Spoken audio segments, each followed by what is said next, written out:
అసత్యాలు, అర్ధసత్యాలు, వక్రీకరణలు, లేని దురుద్దేశాలు అంటగట్టడం, కులాల మధ్య చిచ్చుపెట్టడం విపక్షంలో ఉండగా వైఎస్ జగన్మోహన్ రెడ్డి అజెండా ఇదే.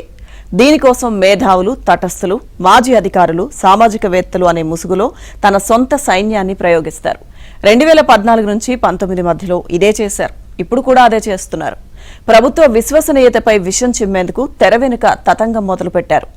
జగన్ హయాంలో అడ్డగోలుగా మేళ్లు పొందిన పలువురు ఐఏఎస్, ఐపీఎస్, ఇతర అధికార బృందం ఇందులో క్రియాశీలకంగా ఉంది.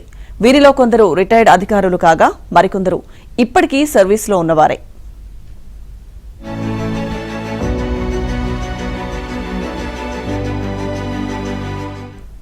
కడప జిల్లాకే చెందిన ఓ రిటైర్డ్ ఐఏఎస్ జగన్ కు వీర భక్తుడు.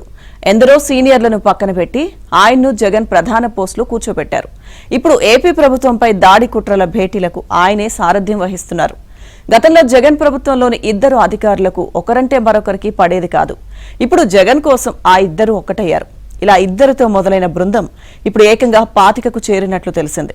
ప్రస్తుత ప్రభుత్వంలో తీవ్ర అసంతృప్తిగా ఉన్నవారు, ఇప్పటికే రిటైర్ అయి జగన్ కోసం తెర వెనుక పనిచేస్తున్న వారిని ఆ మాజీ ఐఏఎస్ పోగేశారు. ప్రతి వారాంతంలో హైటెక్ సిటీ సమీపంలోని ఓ అపార్ట్మెంట్లో సమావేశాలు నిర్వహిస్తున్నారు. గతంలో హైదరాబాద్ రాయదుర్గంలోని ఓ ప్రముఖ అపార్ట్మెంట్ల సముదాయంలో వీరు భేటీ అయ్యేవారు. లిక్కర్, ఇసుక, సోషల్ మీడియా కేసుల్లో పలువురిని ఆ అపార్ట్మెంట్లోనే ఏపీ పోలీసులు అరెస్ట్ చేశారు. ఆ ప్రాంతంలో పోలీసుల నిఘా పెరగడంతో వేదిక మార్చేశారు. హైటెక్ సిటీ ప్రాంతంలో ఓ ఫ్లాట్ తీసుకుని అందులో భేటీ అవుతున్నారు.